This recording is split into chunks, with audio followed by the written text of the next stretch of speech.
The thing about humiliation is that it has a smell, not a metaphor. I mean that literally. When your husband leans in close enough that his mouth is near your ear, close enough that anyone watching would think he was whispering something tender, and instead he says, "You look like you don't belong here."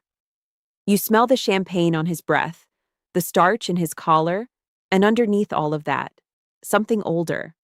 Something that's been there for years and you've just been too close to name. We were standing in the East Room of the White House. I want you to hold that for a second. The East Room. There were flags I recognized from history books. There was a portrait on the wall I'd studied in high school. There were 240 people in that room. Uniformed officers, cabinet officials, foreign dignitaries, women with jewelry that cost more than my first car. And my husband looked at me and said with genuine conviction, "You look like you don't belong here." And then he walked away to find someone more interesting to talk to. I stood there with my glass of sparkling water. I don't drink at events like this. Never have. And I felt the familiar architecture of that sentence settling into my bones the way it always did. Like a key turning in a lock I'd stopped noticing was there. What I didn't know, standing in that room with my smile adjusted back into place, was that someone across the room was watching. That within 40 minutes, my life would split cleanly in two, a before and an after. And that the person who would do the splitting would be a 4-star Admiral of the United States Navy who had never met me before that evening. But I'm getting ahead of myself. I need to tell you how we got here first. My name is Claire. I'm 41 years old. I grew up in a small town in eastern Tennessee, where my mother worked the front desk of a veterinary clinic, and my father drove a fuel truck for a regional distributor. We weren't poor in the way that makes for a dramatic origin story. We were just ordinary in the way that makes you feel, from a very young age, like the world beyond your town is a different country, with different rules, and you will need a visa you don't quite know how to get. I got it through work. Specifically, through a kind of quiet, persistent, obsessive competence at logistics, the movement of things, the coordination of systems, the unglamorous machinery that makes everything else possible. I have a mind that sees bottlenecks before they happen. I see the gap between what people plan and what will actually occur, and I've spent 20 years building bridges across that gap in contexts most people would find either boring or incomprehensible. I won't tell you exactly what I do or where, because some of it is still sensitive. What I will tell you is that my work touches national security infrastructure in a way that occasionally lands me in rooms I did not grow up expecting to enter. My husband David is a corporate attorney. We met at a conference 12 years ago. He was charming, ambitious, funny in the particular way that confident men can be funny, which is to say he was good at performing ease even when the room was difficult. I fell for it. Most people do, at first. The charm is real, technically. It's just that it has a purpose, and the purpose is not you. We don't have children. We came close, twice, and both times the timing was wrong in ways that were never fully discussed. That silence became one of the rooms in our marriage that we moved around rather than through. For a long time, I told myself the dynamic between us was just a personality difference. He was extroverted, I was reserved. He liked talking, I liked doing. He cared about how things looked, I cared about how things worked. Reasonable people can occupy these different positions. Nothing alarming, but the comments accumulated. The way he'd describe my job at dinner parties? She does government contracting. Don't ask her to explain it. You'll be asleep in 4 minutes. The way he'd look at me at events like this one, that particular expression, somewhere between embarrassment and impatience, that I'd learned to read as a weather report for the evening ahead. The way he talked about my clothes, my hair, my way of moving through a room, always as a slight correction, always framed as advice, always landing like a statement of deficiency. You look like you don't belong here. He'd said it before. Not those exact words, but that exact sentence. My colleague James had been working with me for 6 years by that point. He's a former Army logistics officer, now civilian, and he has the particular quality of people who have seen real chaos up close. He is genuinely unimpressed by everything except competence and kindness, and he offers both of those freely. He was not at the White House event that night. but he'd seen David at our office holiday party 2 years earlier, and afterward, in the parking lot, he'd said to me very quietly, "You know you don't have to be okay with that, right?" I hadn't answered him. I'd changed the subject. But I'd thought about it more than I'd ever admitted. That night in the East Room, David had disappeared into a cluster of men near the far wall, laughing at something, his hand on someone's shoulder, completely at home. I watched him for a moment. 41 years old, the same height as when we married, the same jawline, the same walk. A man who had never once doubted his right to be in any room he entered. I turned toward the windows. Outside, the south lawn was lit in the particular blue-gray of a March evening in Washington, the trees still bare, the light fading fast at 5:30. I watched a security detail do a perimeter walk and thought, for no particular reason, about my mother at the veterinary clinic front desk, the way she'd always said, "be useful" instead of "be happy," as though the two were the same thing or the second one would arrive on its own if you focused on the first. I sipped my sparkling water. I adjusted my smile. The reception was a formal recognition event, awards for interagency collaboration on a joint infrastructure project that had taken 4 years and the coordinated effort of 17 different government and private sector entities. I had been involved in that project from the planning phase. I do not say that to brag. I say that because it is relevant to what happened next and also because for years I have been in the habit of minimizing my role in things and I am trying to stop. The program was about 45 minutes into the official portion when I heard David's voice carrying across the room. Not loudly, just in that particular projecting register that attorneys use without thinking, the one that fills a space because it assumes it has the right to. She handles paperwork for these things? Administrative support? Honestly, I'm not even sure why she got an invite. I think it's a +1 situation. He was talking to a woman I didn't recognize, someone in a blue dress, and he was gesturing vaguely in my direction. The woman looked toward me, and then quickly away with the expression people get when they realize they've been made complicit in something unkind. I heard it. He didn't know I was close enough to hear it.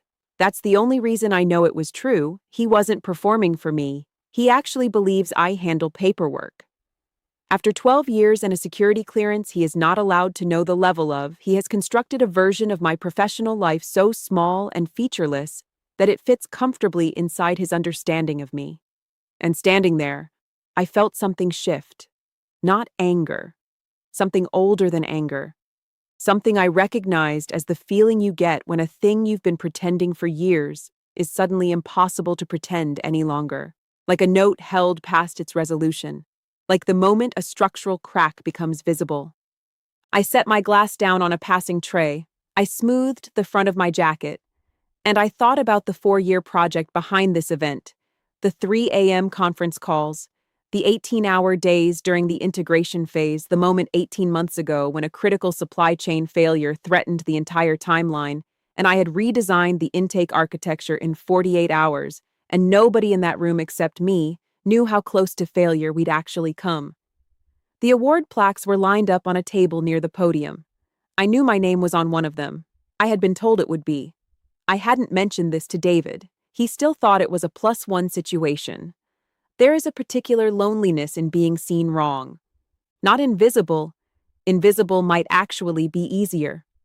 Seen wrong means there is a version of you that exists in someone else's mind.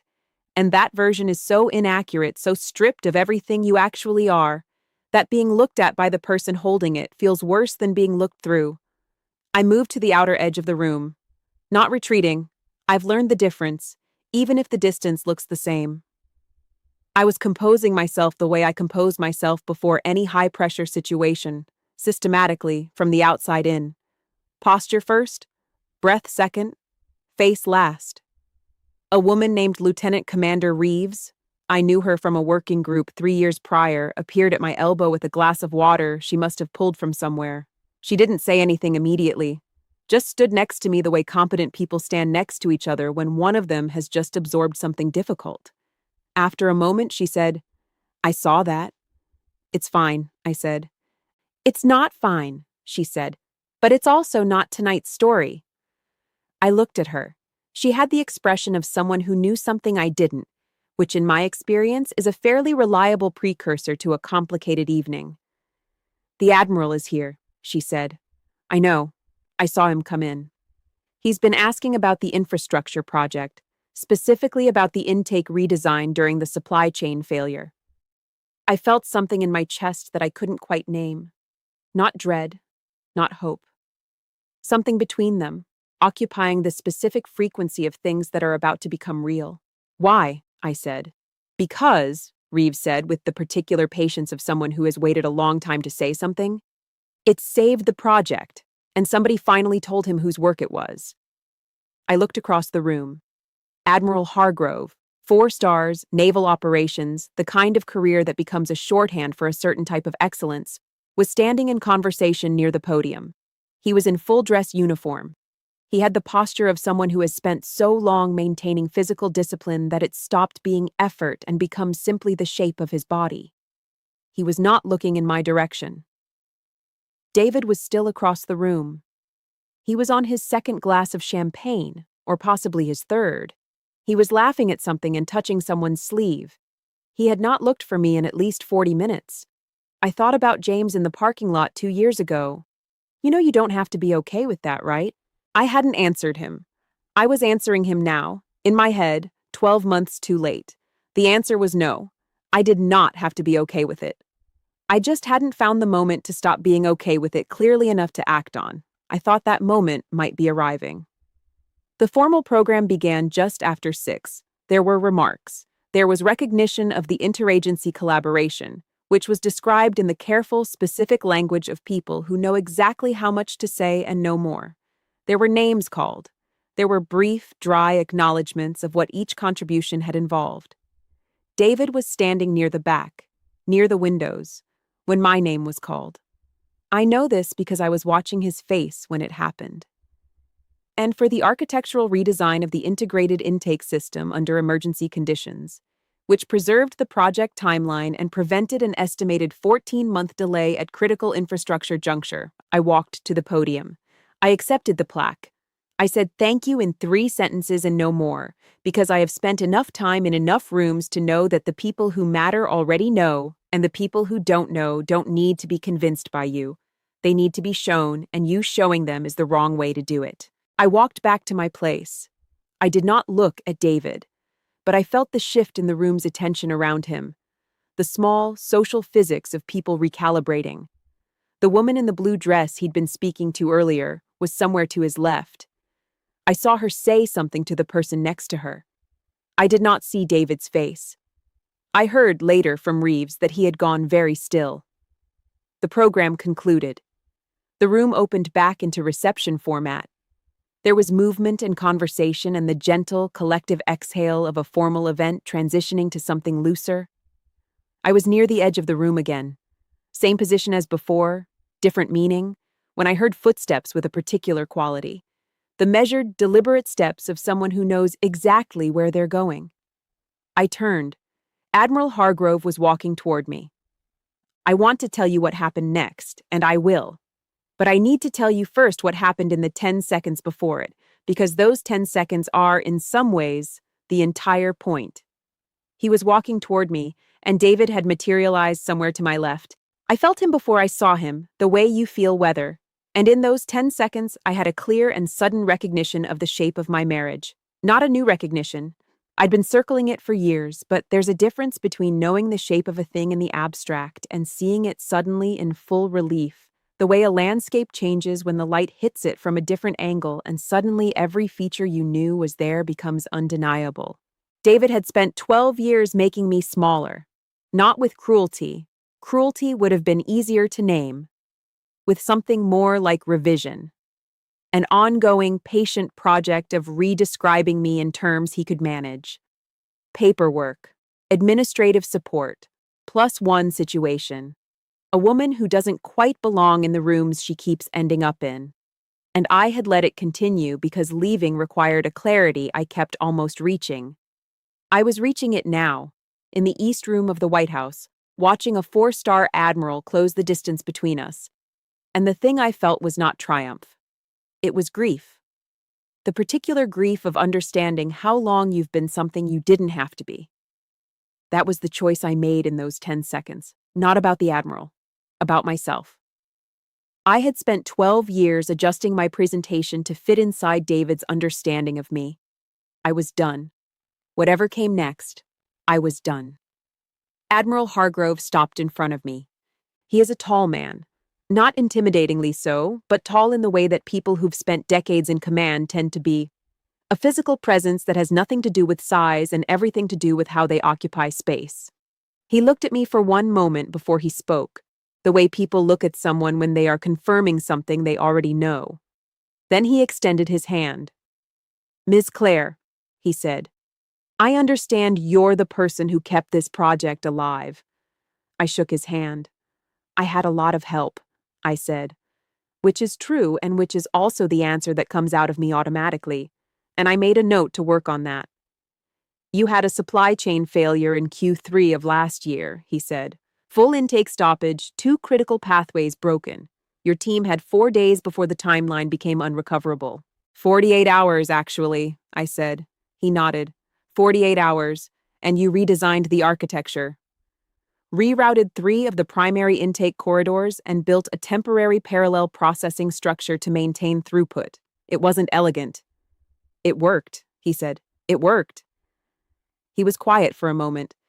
Around us, the room continued its conversations, but there was a small, localized stillness in our immediate vicinity, the way water stills around a stone. I was aware of Reeves nearby.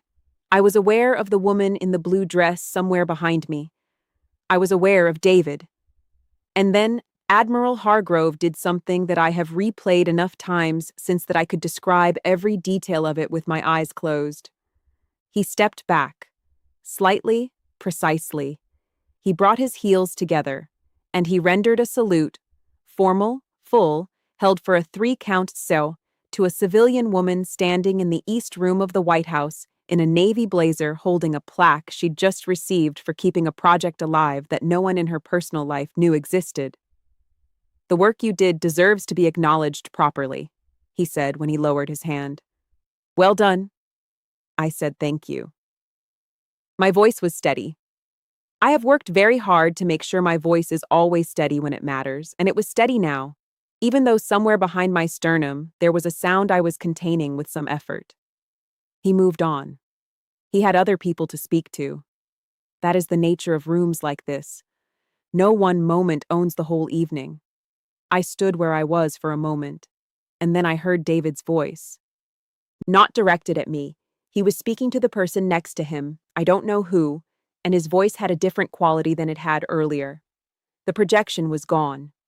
What was left was something flatter, smaller, a voice recalibrating in real time. "I didn't realize she doesn't really talk about, she's very private about." He was building a story, retroactively assembling an explanation for why he didn't know. I recognized the architecture of it. I'd watched him build these structures in other contexts, in depositions, in difficult conversations, in the moments when the facts on the ground stopped cooperating with his preferred version of events. I turned to face him. He looked at me.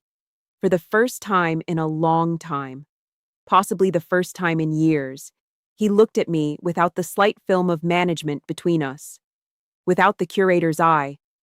He just looked at me. "Why didn't you tell me?" he said. I thought about that question for a moment.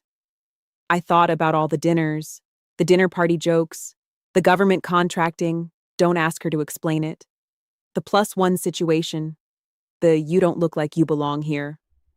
"You never asked," I said. And I walked back toward Reeves, who handed me a fresh glass of sparkling water and said nothing, which was exactly right. The ride home was quiet. David drove. He always drove. That was a thing he did. Controlled the departure time, controlled the route, controlled the return to ordinary life after events. He liked having the wheel. I had always let him have it because driving gave me time to think, and I value time to think above most things. Tonight I sat in the passenger seat and looked at the lights of the Capitol receding in the side mirror and felt something that surprised me with its texture. Not victory, not even satisfaction exactly. It was quieter than either of those things. It was something more like the feeling you get at the end of a very long flight when you've been holding tension in your body so long that you'd stopped registering it as tension, and then the wheels touch down and you feel yourself release something you'd forgotten you were holding. David did not speak until we were on the bridge. "You should have told me," he said. "I know." I looked. He stopped. Tried again. "I said something to someone. Earlier. About your job." I said, "I know," I said again. There was a long pause. The river moved below us, dark and real, lit from the bridges and nothing else. "I've been unfair," he said. It came out slowly, each word carrying some weight, the way people talk when they're saying something they've been avoiding long enough that saying it has become physically difficult. "Yes," I said. "I didn't realize." "You didn't want to realize," I said, not harshly, as flatly as I could manage, because I had spent enough time in enough high-stakes conversations to know that the flat truth lands differently than the angry truth. It lands more permanently. He didn't argue with that. We drove the rest of the way home in silence. Not hostile silence. Something more like the silence of two people sitting with something that has been said and cannot be unsaid, which is a different country entirely from the silence of two people pretending. When we got inside, he poured himself 2 fingers of scotch and sat at the kitchen table and stared at it. I went upstairs and sat on the edge of the bed and took off my shoes and held one of them in my hands for a moment, looking at nothing. My phone buzzed. "Reeves, the Admiral asked for your contact information. I told him I'd confirm with you first. You want me to pass it along?" I stared at that message for a while. Then I typed back, "Yes. It has been 7 months. I want to be careful about how I describe what the last 7 months have been, because the easiest version, the clean, resolved, cinematic version, is not the accurate version, and I made a promise to myself somewhere in the middle of all of this that I would stop accepting the easy version of things. David and I are separated. We haven't filed anything yet. We're in that stage that some couples reach where the shape of what's happening is clear, but the logistics are still being assembled, and both people are being careful in the way you're careful around something that will hurt when you finally touch it directly. He is not a bad man. I want to say that honestly and not as a disclaimer. He is a man who spent 12 years building a version of me that fit inside his comfort and called it marriage. And he did it so gradually that I think neither of us noticed it happening until the night it was impossible to miss. That is a failure we share. Mine was accommodation. His was revision. Both of them wore the face of ordinary life for longer than they should have. I saw James last week. We had coffee in the parking lot of our building. It's a habit we have, standing outside even in the heat, because the building has no good corners to talk in. I told him the short version. He listened the way he always listens, which is to say, completely, without assembling his response while I'm still talking. When I was done, he said, "I'm sorry it took so long." "I'm sorry I didn't answer you in the parking lot 2 years ago," I said. He waved that off. "You answered eventually." "I answered in the East Room of the White House," I said. He laughed. "Dramatic." It really was.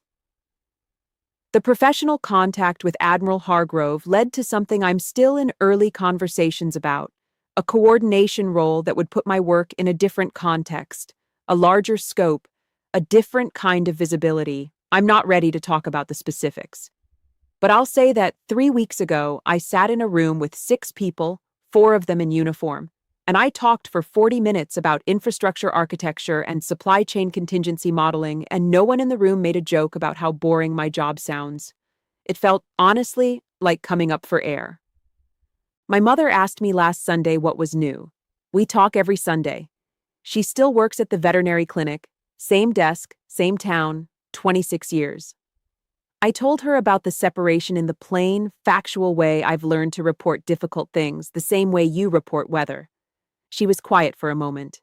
Then she said, "I always thought you made yourself small around that man." I didn't know what to say. "I just want you to be useful," she said, which is the closest she comes to "I love you," and I understood it the same way I always have, which is completely. The plaque is on a shelf in my home office. I didn't put it on display. I'm not a display things person. Never have been. It's just sitting there behind some books at an angle the way things end up when you set them down without thinking. Sometimes I see it out of the corner of my eye and I feel something. And the something isn't really about the plaque. It's about the 48 hours, the rerouted corridors, the temporary structure that held long enough for everything else to catch up. I built that in conditions that were not designed for success. I built it anyway, because that's what the situation required, and I knew how. There's a thing I've been thinking about since that night. The Admiral saluted me in a room full of people who had, for varying reasons and in varying ways, underestimated me. And the salute mattered. I won't pretend it didn't. There's something in public acknowledgement that touches a place that private knowledge doesn't reach. It's not vanity. It's something more structural than that. We are social creatures. We need to be seen, correctly, by someone beyond ourselves. That need is not weakness. It's just human. But here's what I've been sitting with. The 48 hours happened before anyone acknowledged it. The rerouted corridors existed before anyone named them. The project stayed alive because of work that no one with authority had recognized yet, which means it stayed alive because I did it, and I knew it was worth doing, and I did it anyway. That part, the doing it before anyone salutes it, that part was always mine. I spent 12 years in a marriage that slowly convinced me I was decorative, peripheral, a supporting role in someone else's story about his life. I spent 12 years making peace with that. And I want to be honest about why. It was easier. Easier than the disruption of being seen clearly. Easier than occupying the full space of what I actually am. I don't know what your version of that looks like, but I suspect most people have one. The East Room is a beautiful room. I'm glad I was in it. I'm glad the Admiral was there. I'm glad for Reeves and for James in the parking lot, and for my mother's particular form of love. But I think the real thing, the thing I'd been circling for 12 years without landing, happened somewhere in the 48 hours no one saw. It happens there first, always. Before the salute, before the room. Whatever it is you actually are, it's already true. It doesn't need the room to make it real. It just needs you to stop pretending it isn't.